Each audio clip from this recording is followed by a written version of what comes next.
umaga, papunta kami ng San Jose, Batangas. Kukuha kami ng aming mga panindang longganisa. 5 AM kami umalis sa bahay. Tapos, ayun. Uy, asan ka ba pupunta? Ayun na nga. Matawag dito. Medyo ngayon foggy kasi parang gawa yata to sa Taal. Ang bilis mag-fog ng salamin pero parang hindi naman siya normal na fog. Kasi diba kagabi nga may alert na ganun ganyan yung Taal. Ayun. Kumusta kayo dyan mga kagala? Magbablog sana ako na hindi kasi parang tinatamad ako mag-upload ngayon. Nawala ng ads yung aking YouTube. Sa bagay, noon pa naman kahit hindi pa naman ako nag-YouTube, mahilig talaga ako mag-video saka mag-upload. Para souvenir na rin, kaya carry lang, okay lang. Ayun, sabahan nyo kami ngayon ni Argel papuntang San Jose, Batangas. Biyahe-biyahe lang tayo ngayon para sa ating maliit na negosyo. Tapos, mamaya ko na lang kayo ulit i-update.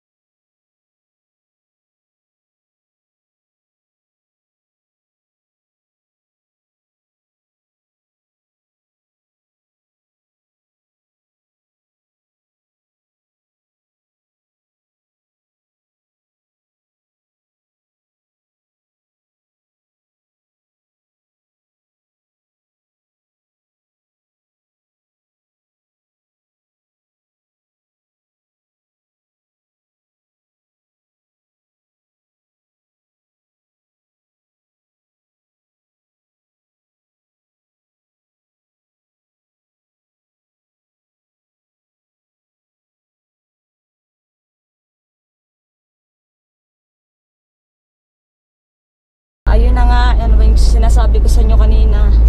Palitan kasi kami ni Daddy mag-drive. Siguro malapit-lapit na rin kami. Ayun, sana tinatamad na muna akong mag-vlog.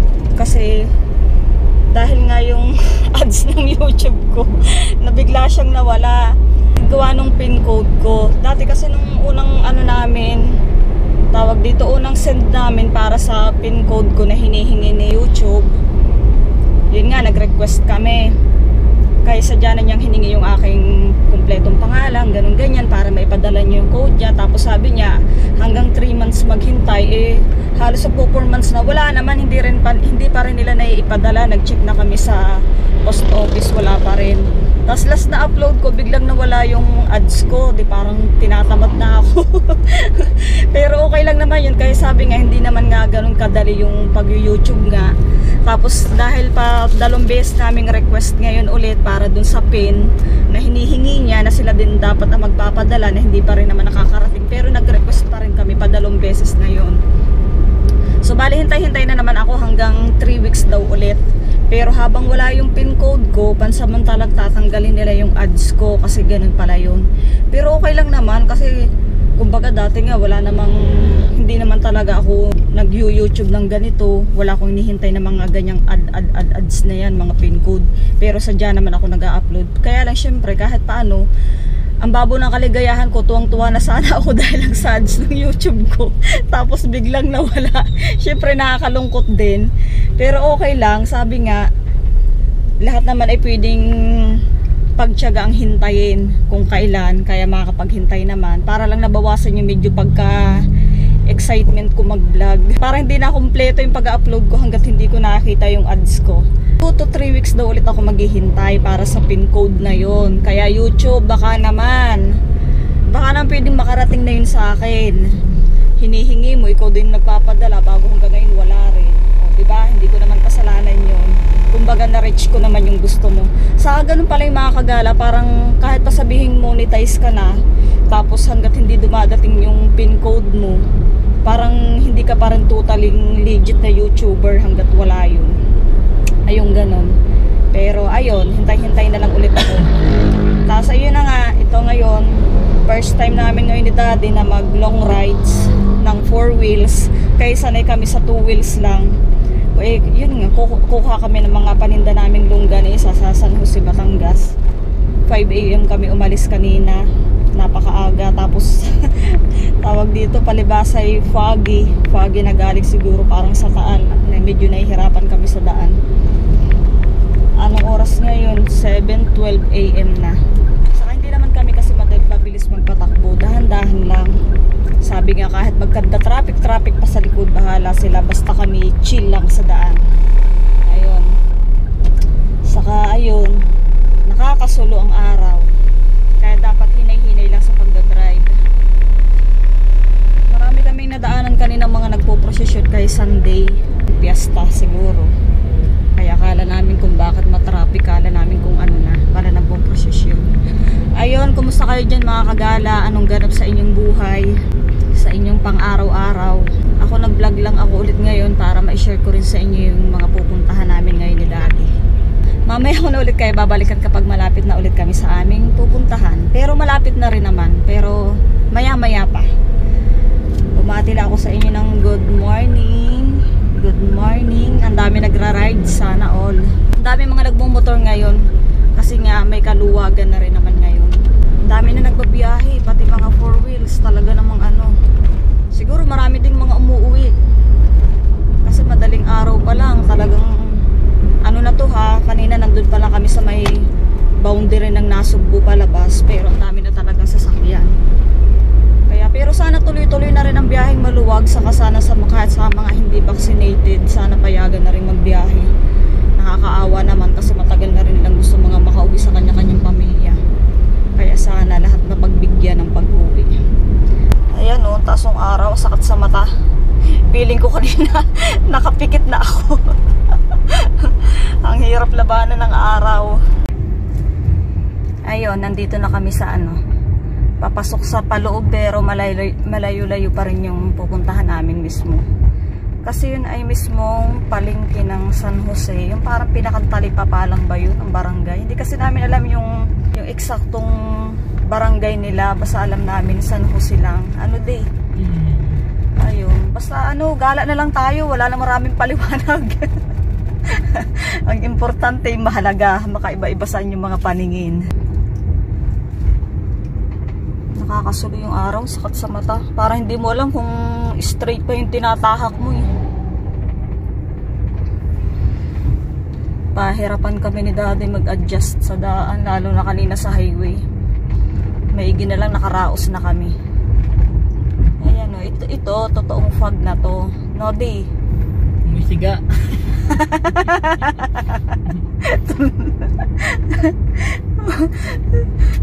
Siga na amoy fog. Fog na may siga.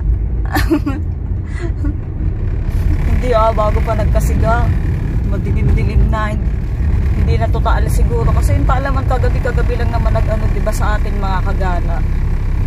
Kagabi lang nag-alert sa atin yung ano, hindi na siguro to kasama doon. Totoo na siguro tong ano. May ginalang dito kami shortcut duman. Kasi dati nung unang punta namin dito, layo ng dinaan namin ni Daddy nung nagmumotor pa kami. Dito talaga mga kagala, masarap yung longganisa, promise. Saka kapag kinuha mo siya, talagang bagong luto lang nila, mainit-init pa. Kasi bawat order namin, ayun, itinatawag na namin sa kanila. Tapos, saktong time na nandun ka, on time din yung paghahanda nila. Talagang pipick upin mo na lang. Ang paa ni Kuya. Ang paa mo, Kuya. Hindi mo pa sa gilid. Ang paki. Kaya ito mahirap na kagala kapag nagdadrive ka talaga. Kailangan laging alerto yung utak mo. Kasi may mga tao talagang kahit alam nang dadaan ka na, pa-chill-chill lang sa tabi ng kalsada. Minsan makahagip na. Lalo kami, hindi pa naman kami totally talagang expert sa pagdadrive.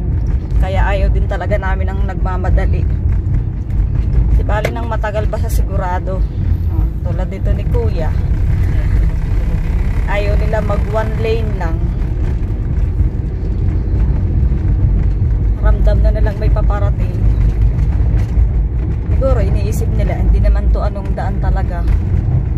Kaya lang, paminsan-minsan dapat maalam din talagang mag-adjust sa isa't isa.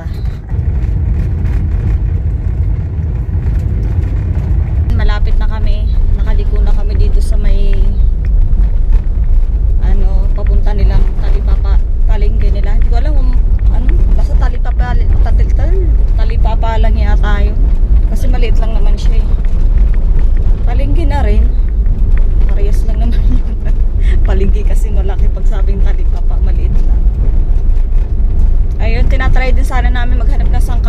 sa aming tagtara ng karne. Kaya lang wala kaming makita. Siguro masyado pang maaga. Ayun naman namin dumiretso na ng Lipa kasi doon talaga marami. Malayo na. Ang hirap magbiyahe kasi ang daming mga sasakyan ngayon. May mga nangangampanya na. Bukod pa yung mga nagmo-motor trade, bukod pa yung mga nagra-rides talaga. Syempre, yun nga, hindi pa kami magaling sa gitgitan. Ayaw namin makapag-gitgitan. Kaya dito na lang kami sa talagang pakay namin puntahan. Saka na tayo lalayo kapag kabisado na natin ang kalsada, kapag friends na kami ng kalsada.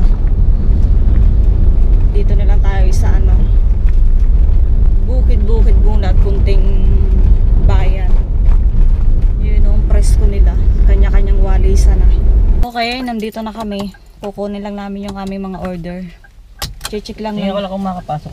check lang ni Daddy bago kami pumasok sa loob. Mahirap naman yung kahit customer basta-basta ka na napapasok ng walang pahintulot. Kaya siya muna yung pupunta sa loob.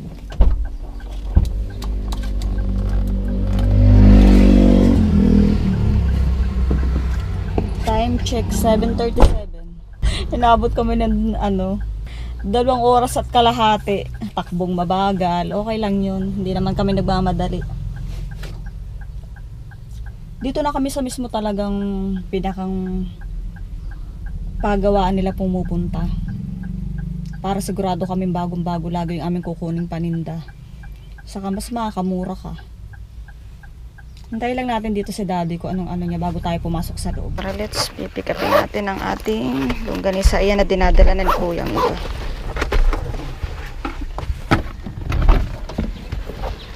Yep.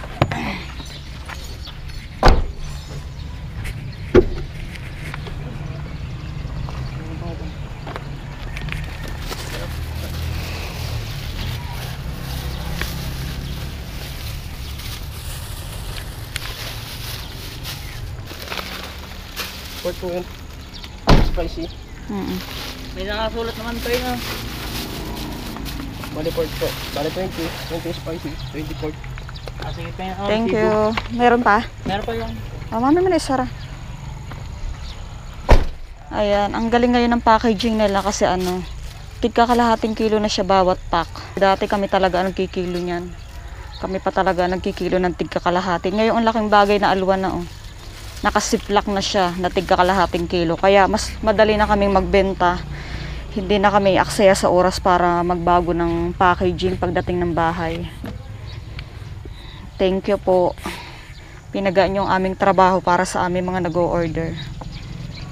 Ang dami na rin kasi namin mga pa-order mga kagala. Ang dami na rin naghihintay. Ang 75 po ba yun? Para po. 30 po pork tas 30 spicy. Bakit anong na lang po doon sa kasama ko? Nasa kanya yung listahan eh. Thank you. Mainit pa mga kagala. Talagang bagong gawa lang siya. Kaya dito talaga kami kumukuha. Kasi alam namin talagang bagong luto lang siya. Okay lang po siguro kung doon. Kaya mo po. Dito na lang po sa Okay lang po. Bali 75 po. Okay. 5 garlic. Thank you. Okay na. May mga pangalan naman siya eh. chicken, 5 kilo garlic. Garlic pala ito. Garlic. Chicken. Chicken. Ito, may pangalan siya. Pork to. Pork. Chicken. Yun, 10 kilo chicken. Ito yung chicken. Tapos, puro pork to. Spicy at hindi spicy.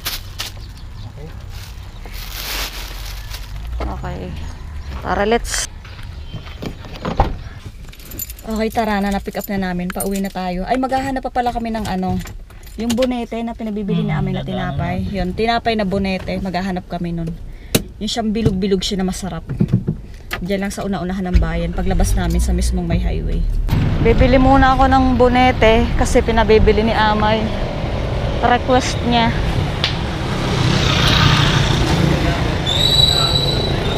Ayan, marami din dito mga longganisa at mga tapa. Tapa? Hindi po. Magkano po dito? Alin? 5. Dalawa nga po na. Tay, may bonete daw po kayo. Magkano po ang isa? 13 peraso. Tay, bayad mo.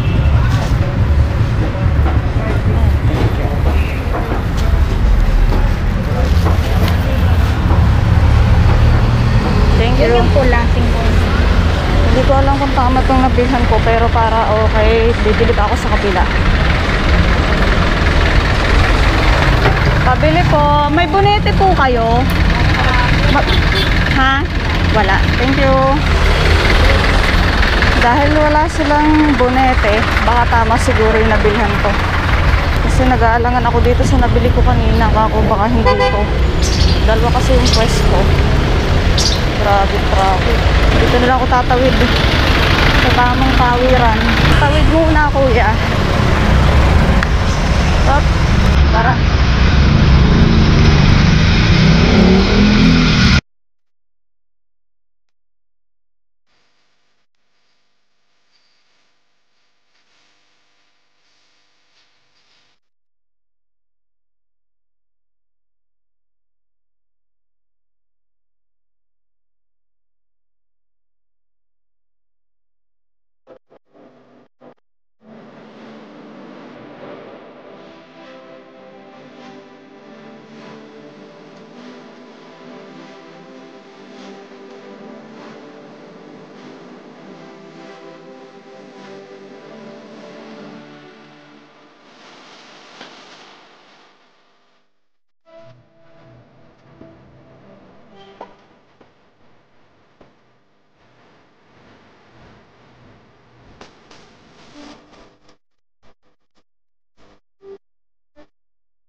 Change court.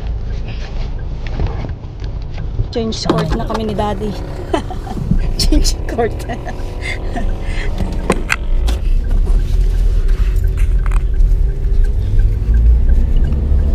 Mangalay sa paa.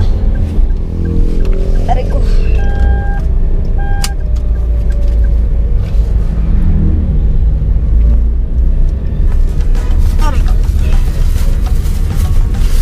Dahil maraming nagmo-motorcade ngayon, saka yun nga, maraming mga ito yung binili kong bonete, mainit pa, super, ayan o, pawis pa.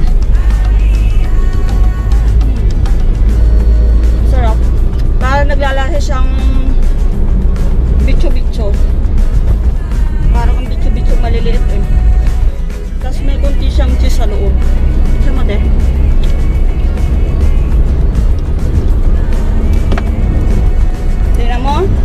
Pag ikaw nga nakapusto dyan, bilis-bilis mo rin. Pag sa akin, takot na takot ka. Ano na kasi yun? Ganun lang yun. Kukuntog naman yun eh. Paano matututo? Ingay mo. Mukhang takot ako.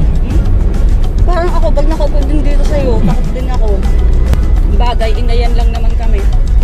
Pag sa'yo nakapwesto sa manibela ako, maingay. Parang nabibilisan ako. Pero pag ako rin nakaupo doon, si Daddy ang maingay. Ang bilis ko daw. Hindi naman. Siguro ganun talaga yung feeling kapag iba yung nagdadala ng manibela. Feeling mo ang bilis-bilis para natatakot ka. Sorry ama, inuutay-utay na namin itong bonete mo. Ayun din. Gutom na kami, dapat hahanap kami ng mga kainan, kaya lang tatanghaliin. Sayang oras.